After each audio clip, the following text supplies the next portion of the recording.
Captain America Civil War. This movie was huge. I'm going to break it down why I think it deserves to be in the top 5 of all time when it comes to superhero movies. Not just the Marvel Cinematic Universe, but all superhero movies. This thing was so incredibly good. I'm going to get into it in just a moment, but first I want to say thanks for joining us for our very first video for the Daily Superhero video content here on YouTube.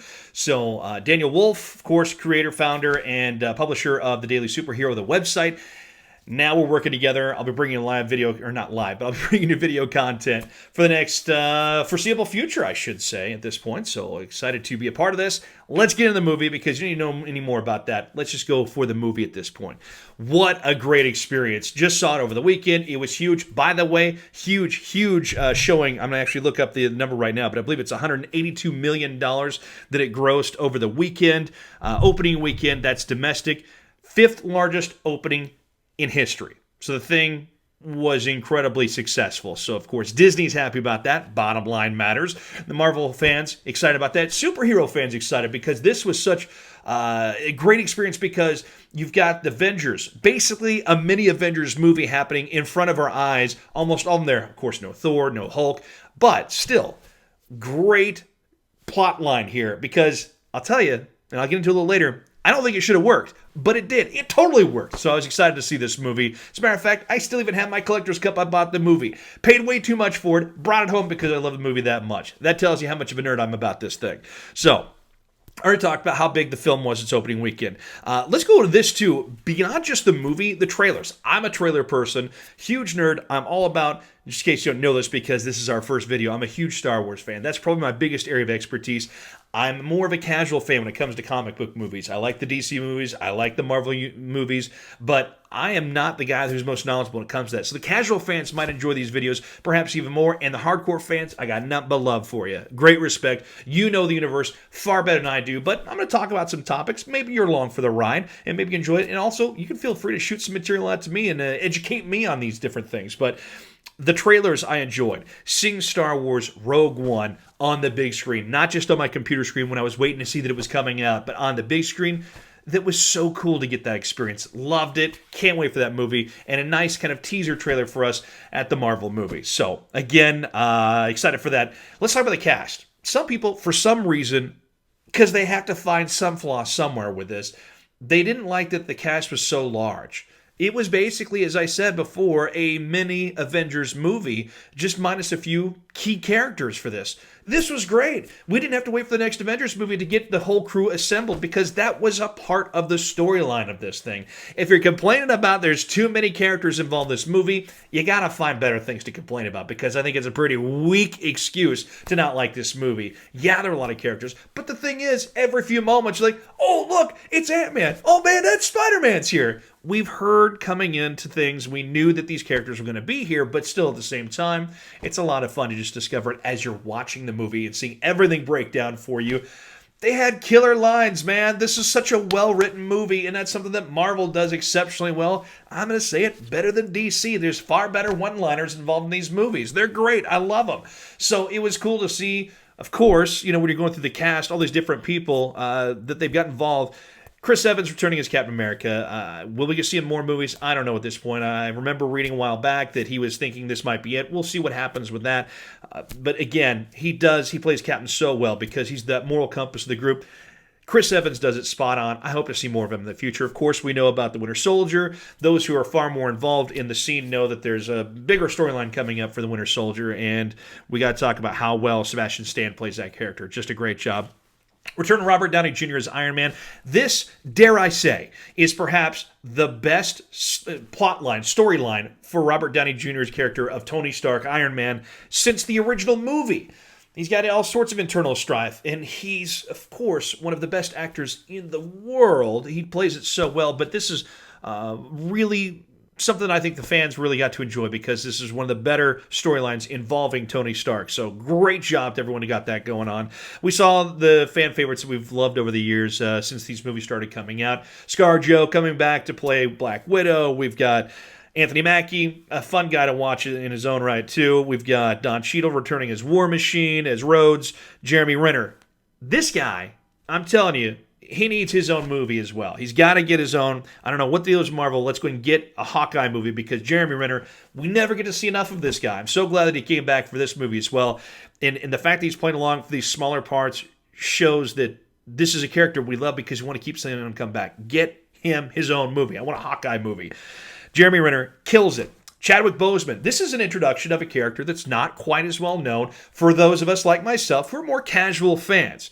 So, Black Panther, this was a great storyline to introduce him, and Chadwick Boseman, who plays him, he just does a great job of making this character not likable, but of course you do like him, but it's more like you can feel for him. You've got an empathy for his character, what he's going through. He's hell-bent on vengeance. Then, of course, we go through the movie, and again, there's going to be spoilers here, and I don't know if I actually said that at the beginning of this video or not. Watch out, there's spoilers. I'll put it on the YouTube link so you know there's spoilers, but in the end, when you see him abandon his mission of vengeance, that was a great way to tell the story and show that this is a character that does have a moral compass, does have that conscience. It's speaking to them, and they listen to it because when he finds out the real story behind the death of his father, he's able to get past that vengeance and really elevate himself to superhero status because he's doing what's right. We want to see more of that going on.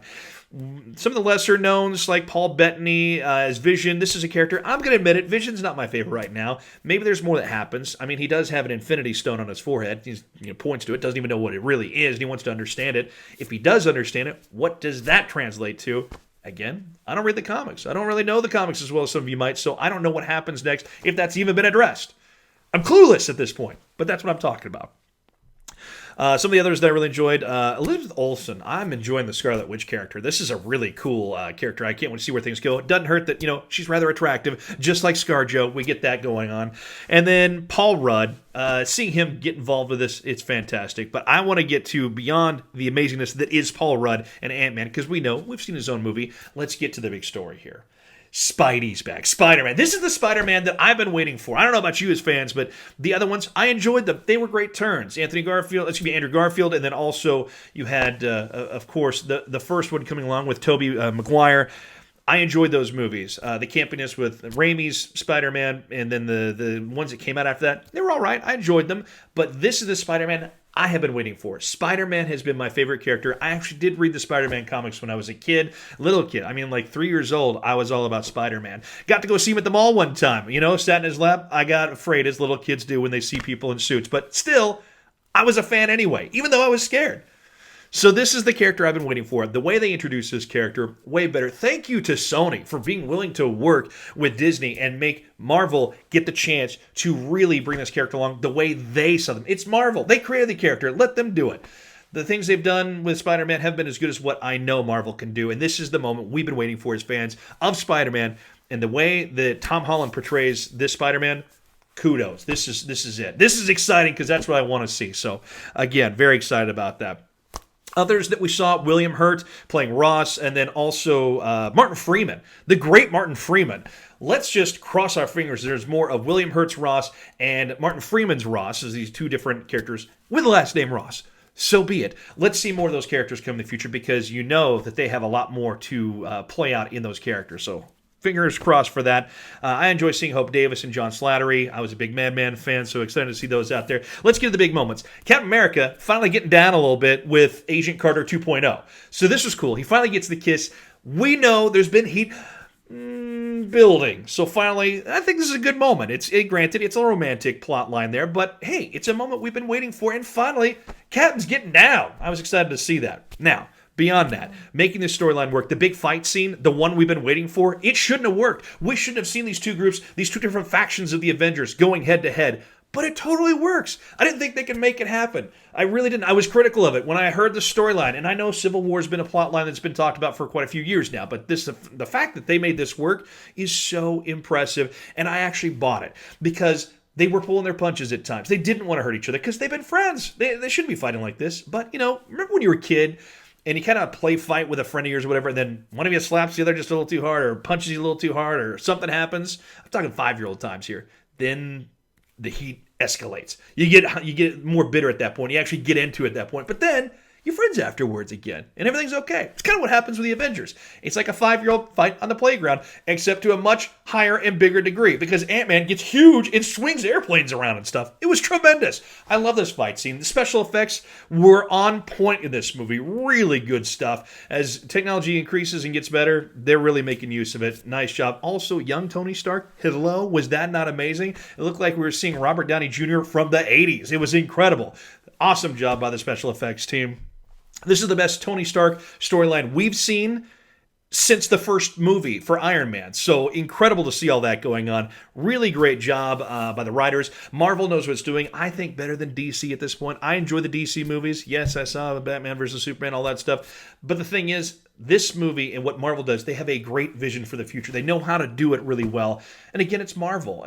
The fact that they're getting to plan out all these different stages of these films really speaks highly to what they've got going on. And keeping the fans in mind, we're along for the ride. We love it. I will keep buying my popcorn and my tickets and my supersized cup that has Tony Stark and Steve Rogers on it. I will keep buying those. Even if they're overpriced, I'll do it because I loved it. I'm a fan. This movie was great. One of my top 5 of all time when it comes to superhero movies. And I'm a fan of all movies. I'm talking, indies, we're talking dramas, comedies, all that stuff. I'm a movie file. So to see this happen, this movie is ranked as one of my great, tremendous movie-going experiences. See it in the theater because I'm a total theater person. If you want to see the effects, you've got to take it in the theater. That is the right experience. I saw it 3D. Some people don't like 3D. I loved it. I enjoyed it. I like a little extra gimmicky stuff with the 3D effects, but it's fine on its own. So I can't recommend this enough. I love the fight scene. I love the storylines. The acting is tremendous. The argument there's too many actors involved, too many characters, boo on that. This was a movie that was totally worth seeing. Mini Avengers movie. Loved it, and that's it. Now, I'll be bringing more videos along the way every week as I introduce them. My thanks to Daniel Wolf. He's the founder and publisher of Daily Superhero, and my thanks to everyone that'll be involved. I'll be talking to writers from the site.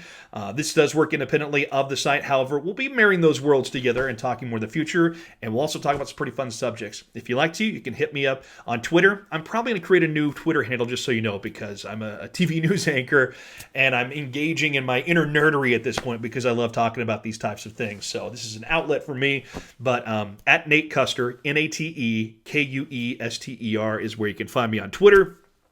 I'll be tweeting about things that happen in the news world, so you may not want to be there, but you can certainly hit me up there until I get my new Twitter handle as soon as I establish what I'm going to call it. So in the meantime, thank you so much for this inaugural episode of the Daily Superhero video on YouTube.